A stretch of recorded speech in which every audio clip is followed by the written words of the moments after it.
নমস্কার বন্ধুরা, আমি আবার চলে এসেছি আজ পরবর্তী ভিডিও নিয়ে। আজ আমি এই ভিডিওতে আলোচনা করব রত্নের মাধ্যমে বিভিন্ন রোগের ওষুধ কিভাবে তৈরি হয় সেই বিষয় নিয়ে। হাত এবং হাতের রেখার অবস্থান দেখে আপনার শরীরে রোগ হবার আগে জানা যায় যে আপনি কী ধরনের রোগে ভুগতে পারেন। আপনার শরীরে রোগ হবার আগে সেই রোগ সম্পর্কে জেনে সঠিক রত্ন ও রত্নের তৈরি ওষুধ যদি আপনি ব্যবহার করেন তবে সেই রোগ থেকে খুব সহজেই আপনি মুক্তি পাবেন। আজ আমি এই সম্পর্কে আর বেশি কিছু না বলে কিভাবে রত্নের মাধ্যমে ওষুধ তৈরি হয় সেই বিষয় নিয়ে আলোচনা করব। মূল্যবান রত্নের অ্যাটমিক শক্তি আপনি হোমিওপ্যাথিক ওষুধগুলির মতো তৈরি করতে পারেন। এই উদ্দেশ্যে আপনি একটি বা অর্ধেক রত্নের 60টি রত্ন নিন।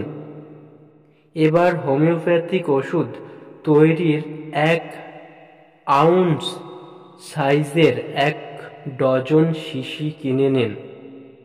তার কর্ক ও নতুন হওয়া চাই। শিশিগুলিকে জলে গরম করে ও শুকনো করে রেকটিফায়েড স্পিরিটে ডুবিয়ে সংক্রমণ শূন্য করে নিন। রত্নগুলিকেও এইভাবে জীবাণুবিহীন করে নিন। এরপর 1 ড্রাম রেকটিফায়েড স্পিরিট বা ইয়াথার শিশিতে ঢেলে তাতে হীরা বা চুনি বা অন্য রত্ন ফেলে দিন এবং শক্ত করে শিশির কর্ক লাগিয়ে অন্ধকার অথচ ঠান্ডা জায়গায় রেখে দিন, যেন শিশির ওপর সূর্যের রশ্মি না পড়তে পারে।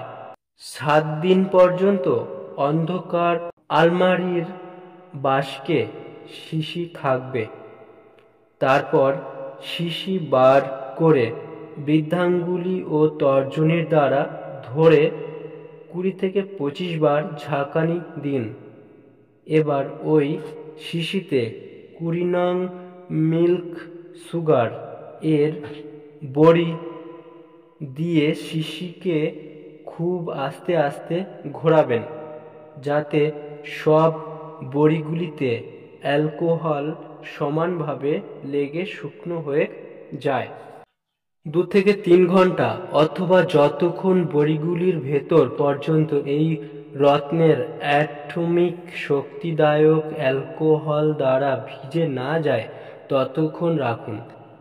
সব বড়িগুলিতে অ্যালকোহল লেগে গেলে ওগুলি পরিষ্কার মোটা ব্লটিং পেপার বা সাদা কাগজের ওপর বিছিয়ে শুকিয়ে নিন এবং রত্ন বার করে নিয়ে জলে ধুয়ে রেখে দিন। বড়িগুলিকে জীবাণুরহিত শিশিতে বন্ধ করে শিশির ওপর সেই রত্নের নাম দিয়ে লেবেল লাগিয়ে রাখুন। এইভাবে 60টি রত্নের জন্য পৃথক পৃথক 60টি ওষুধ তৈরি করা যায়। যদি রোগীকে কোনো রত্নের রশ্মি প্রবেশ করানোর আবশ্যকতা হয় তাহলে 2, 4 বা 7 রত্ন উপরিউক্ত বিধি অনুসারে অ্যালকোহলে ডুবিয়ে বন্ধ করে 7 দিন পর্যন্ত রেখে ওষুধ তৈরি করতে পারেন।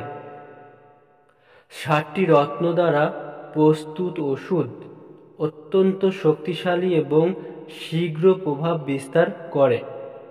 ভয়ানক জটিল পুরাতন রোগ যেমন ক্যান্সার, পক্ষাঘাত, বাতরোগ, শীঘ্র পতন, নপুংসকতা, অকাল বৃদ্ধাত্ব, বৃদ্ধ বয়সের দুর্বলতা, স্নায়ু দুর্বলতা, শারীরিক ও মানসিক দুর্বলতা প্রভৃতিকে অল্প দিনেই দূর করে মানুষের চেহারার মধ্যে পরিবর্তন এনে দেয়।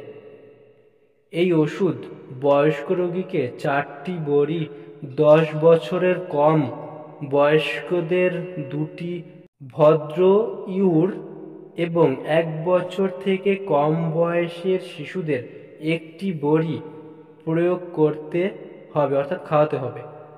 একটি রত্ন থেকে তৈরি ওষুধ দিনে 4 বার পর্যন্ত খাওয়ানো যেতে পারে।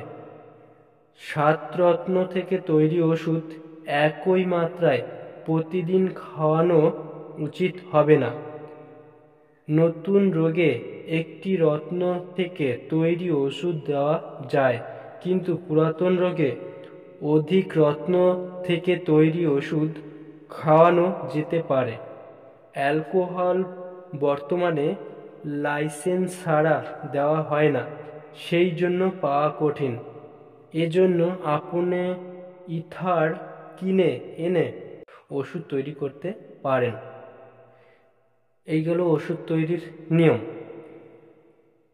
এর পরবর্তী ভিডিওগুলিতে কোন রত্নের মাধ্যমে কী রোগের ওষুধ তৈরি হয় সেই বিষয় নিয়ে আলোচনা করব।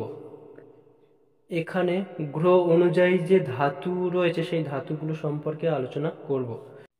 রবি গ্রহের ধাতু হচ্ছে সোনা বা তামা, চন্দ্র গ্রহের ধাতু হচ্ছে শঙ্খ, মঙ্গল গ্রহের ধাতু হচ্ছে লাল তামা, বুধ গ্রহের ধাতু হচ্ছে দস্তা, বৃহস্পতি গ্রহের ধাতু হচ্ছে সোনা, আর শুক্র গ্রহের ধাতু হচ্ছে রূপা প্লাটিনাম, শনি গ্রহের ধাতু হচ্ছে সীসা, আর রাহু গ্রহের ধাতু হচ্ছে লোহা, আর কেতু গ্রহের ধাতু হচ্ছে স্টিল।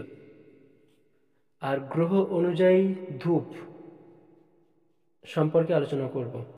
রবি গ্রহের ধূপ হচ্ছে গুগুল, চন্দ্র গ্রহের ধূপ হচ্ছে সরল কাষ্ঠ, মঙ্গল গ্রহের ধূপ হচ্ছে দেবদারু, বুধ গ্রহের ধূপ হচ্ছে ঘৃতযুক্ত দেবদারু, বৃহস্পতি গ্রহের ধূপ হচ্ছে দশাঙ্গ, আর শনি গ্রহের ধূপ হচ্ছে কালো অঙ্গুর, রাহু গ্রহের ধূপ হচ্ছে কালো অঙ্গুর, কেতু গ্রহের ধূপ হচ্ছে কালো অঙ্গুর, শুক্র গ্রহের ধূপ হচ্ছে অঙ্গুর। আজ এতটুকুই। নেক্সট ভিডিওতে অন্য বিষয় নিয়ে আলোচনা করব।